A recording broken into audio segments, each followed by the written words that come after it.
lalu.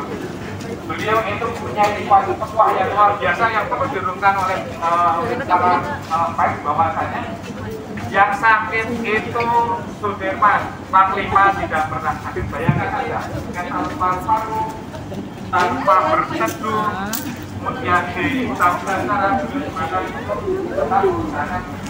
Nah, ini adalah tokoh-tokoh ini yang akhirnya mensukseskan peristiwa serangan umum 1 Maret 1949. Di sini ada Jenderal Sudirman sebagai Panglima TNI, ada Sultan Hamengkubuwono IX. Beliau itu adalah yang istilahnya mengkondisikan wilayah di Jogja. Kemudian juga ada Kolonel Harun Al-Jatan, ada Tayyib Al-Jatan. Kolonel Al-Jatan itu adalah kepala staf Angkatan Perang Republik Indonesia. TB Sudirman itu adalah wakilnya. Kemudian saat penyelenggaraan, saat adanya operasi ini sebelumnya sudah disiapkan oleh Kolonel Bambang Sugeng. Kolonel Bambang Sugeng adalah gubernur militer wilayah 2, kemudian Pak Gatot Subroto kelas 3.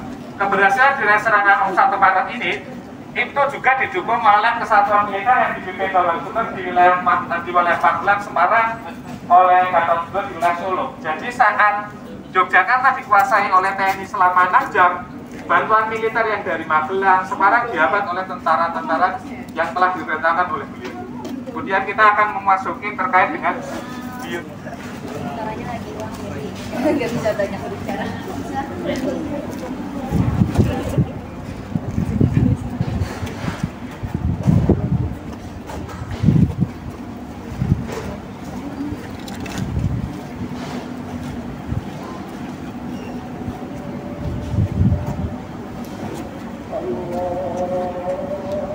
sama enggak?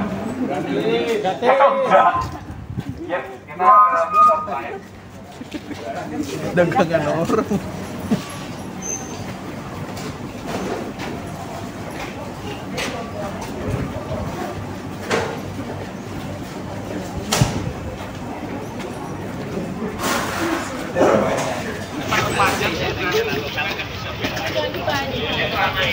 memang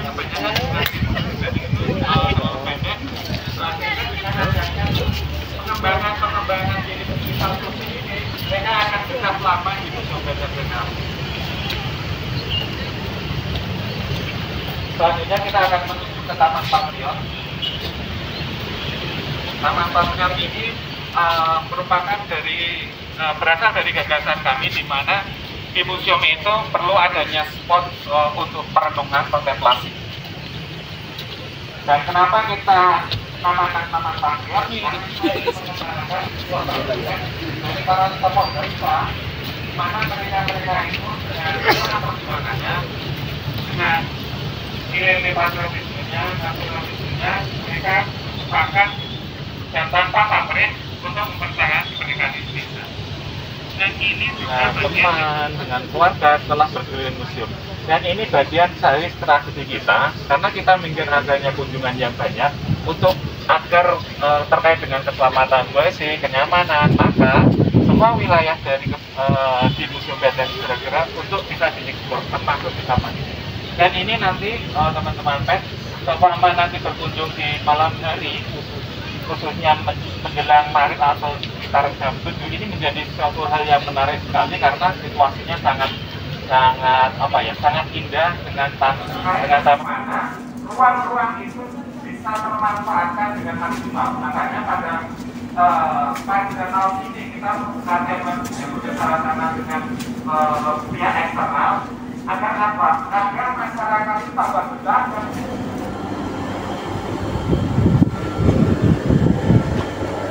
kita lemahnya di yang fungsi museum keempat, mengkomunikasikan ke masyarakat.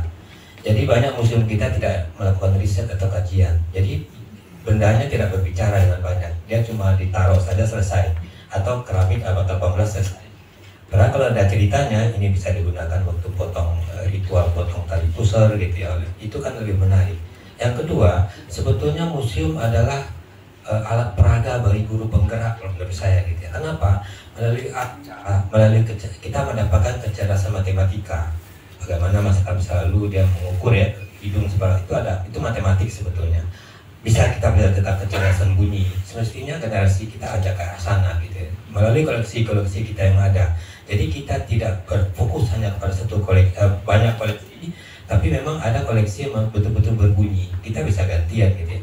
Lalu kemudian misalnya narasi yang kurang, betapa hebatnya seorang pelukis itu cara mencampur warna, itu kan fisika kimia yang kita ajarkan, relevan untuk saat ini sebetulnya. Nah itu yang tidak banyak kita dapatkan oleh pengunjungnya, sehingga datang melihat selesai gitu ya. Besok mereka nggak datang lagi. Apa langkah kita mengkomunikasikan itu? Salah satunya event yang kita buat, entah anak-anak buat video pendek misalnya, atau dia datang seperti apa, atau orang tuanya. Misalnya di Museum Kebangkitan Nasional ada kegiatan Sabtu Menari. Itu yang hadir itu siapa? Neneknya datang, ibunya, bapaknya.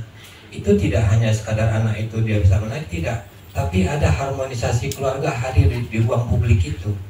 Jadi betul-betul kita yang orang di kota ini, yang rumah kita itu kayak sarang burung, bertemu sama istri itu hanya Sabtu Minggu, yaitu kesempatan mereka bertemu di ruang itu melalui berbagai kecerdasan didapatkan oleh museum gitu. Nah itu langkah kita menurut saya ke depan yang harus kita lakukan untuk penguatan ini. Dan itu yang saya dilakukan dari Pak Metra dan kawan-kawan yang melalui MBRU ini. Yang kedua, bagaimana kita kalau kebetulan museum itu juga cagar budaya, dan itu sudah ada aturannya, ada revitalisasi yang sifatnya itu sedikit mungkin merubah gitu ya. Tapi bukan tidak boleh, boleh. Ada kajian yang menentukan, misalnya ini boleh AC, ini boleh tambah misalnya ruang disekat gitu. Sehingga fungsinya boleh berubah, tapi kan bangunnya tetap kita pertahankan cagar budayanya. Itu loh pentingnya sebetulnya. Sekali lagi tentu melalui narasi, melalui berbagai aturan-aturan yang mengikat itu harus ditaati betul. Nanti Pak Rusif bisa jelaskan bagaimana kita memugar kawasan ini misalnya, atau Semarang Lama atau jadi kafe gitu misalnya, banyak bangunan tua itu, malah dia menjadi produktif. Artinya bangun cagar budaya itu bisa menghidupi dirinya sendiri, paling tidak itu melalui aktivasi dari ruang-ruang cagar budaya itu, termasuk kalau kebetulan dia museum gitu ya. Jadi dua hal itu malah jadi tambah kuat narasi yang mau kita bangun. Ada bangunan baru barangkali, ini malah bangunan tua, itu ada dua yang bisa kita ceritakan sebetulnya, yang menjadi bagian dari riset yang akan kita dapatkan oleh masyarakat sebagai benchmark. Itu Mas. Terima kasih Pak Ses. Pak Hendra mau menambahkan? Ya, soal relevansi tadi udah disampaikan oleh Pak Ses. Kalau kami praktis saja, kalau kami di Direktorat Perfilman tahu ada Indonesia Bertutur, itu juga soal relevansi, menarasikan dari berbagai aspek. Jadi jadi instalasi, jadi tarian, seni pertunjukan dan sebagainya, itu juga penting sekali. Jadi intinya juga untuk koleksi ya tadi ya, kayak cerita narasi itu kami sudah banyak memulai. Jadi tangible dan intangible itu sebetulnya tidak bisa dipisahkan gitu. Karena kalau selama ini kan terbagi dua tuh, kayaknya tangible itu kayaknya enggak urusannya itu sendiri dengan intangible. Pada setiap koleksi, bahkan keberadaan koleksi di dalam suatu dulunya gitu ya, dipakai untuk apa, untuk ritual, itu kan yang harus, makanya upaya kita adalah ada kajiannya. Makanya sedang ada list yang terutama di Museum Nasional, karena koleksinya luar biasa, hampir berapa ratusan ribu kan gitu ya, 94 ribuan. Itu sedang, terutama yang masterpiece itu sedang kajian, karena kita ingin tidak salah soal waktu ngomongin relevansi, ya kan, bahwa ini dulu ceritanya gimana sih, dulu setiap koleksi sedang dilakukan begitu. Itu yang tadi ditanya soal langkah. Dan kami sudah punya banyak pengalaman di direktorat kami, kan sering pertunjukan tuh, yang di tim itu kan banyak fasilitasi dari kita, seperti cerita kalau bisa bertutur waktu di Borobudur 2 tahun lalu, yang tahun ini kan akan di Bali. Itu soal bercerita semua Sangiran akan jadi seperti prehistory body, itu kan menarasikan Sangiran. Itu contohnya, itu juga relevansi anak muda sekarang untuk memahami warisan budaya kita gitu. Karena nggak ada gunanya juga berkata-kata relevansi kalau kita juga tidak bicara soal literasi, bagaimana menghubungkan aspek-aspek kekinian sehingga diterima oleh generasi muda.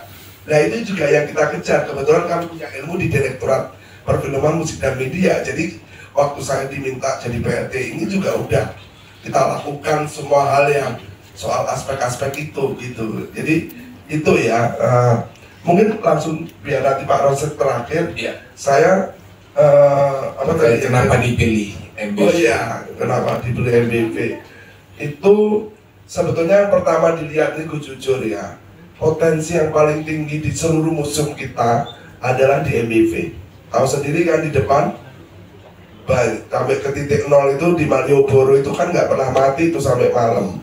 Jadi kita berpikir itu saat mana sih yang paling potensi itu menjadi pilihan pertama dulu. Apalagi ini museum menempati cagar budaya tadi seperti yang disampaikan, jadi rasa komplit gitu ya. Tapi kita tantangannya walaupun banyak sekali, nanti Mas Roset yang cerita waktu saya datang bagaimana, wah ini yang harus harus pertama yang harus dilakukan karena tingkat kunjungannya sebenarnya paling tinggi untuk tingkat pemerintah ya. Yang selama ini kemarin yang tadi ada hampir 600.000 itu luar biasa sebetulnya daripada museum-museum lainnya yang aset kita ya. Aset kita bukan ngomongin kayak museum macan dan sebagainya. Nah itu luar biasa. Nah begitu aja sudah banyak pengunjungnya menurut kita gitu ya, paling banyak gitu. Apalagi kalau kita tadi ada transformasi, peningkatan SDM, pelayanan, kualitas, kita juga jadi punya target di sini gitu loh. Tata pamernya kita berbagi dan sebagainya. Jadi itu yang kenapa dipilih, karena yaitu satu museum tempatnya cagar budaya dan potensinya paling tinggi. Kan itu potensi di depan ini loh, tinggal ngarit belok. Apalagi kita dengan tadi kita udah kerjasama dengan Sono Budoyo, tempat nongkrongnya biar bisa bersama nih gitu loh. Tornya bisa diatur, lu mau ke Sono Budoyo baru nongkrong terakhirnya di sini, atau mau ke sini dulu mau ke mana, itu contohnya. Itu juga satu packaging yang kita pikir menjadi akan keren ya. Nantinya museum tidak lagi disepelekan yang destinasi yang apa sih museum. Sekarang kita juga nanti jadi night museum loh. Di sini itu tidak lagi siang doang, tapi sini juga sudah difasilitasi untuk jadi night museum. Nanti malam diatur aja lah pembuka launchingnya dan bagaimana nyamannya teman-teman untuk nongkrong di museum ini. Nanti masuk chat ya kita lebih lanjut. Ya, mungkin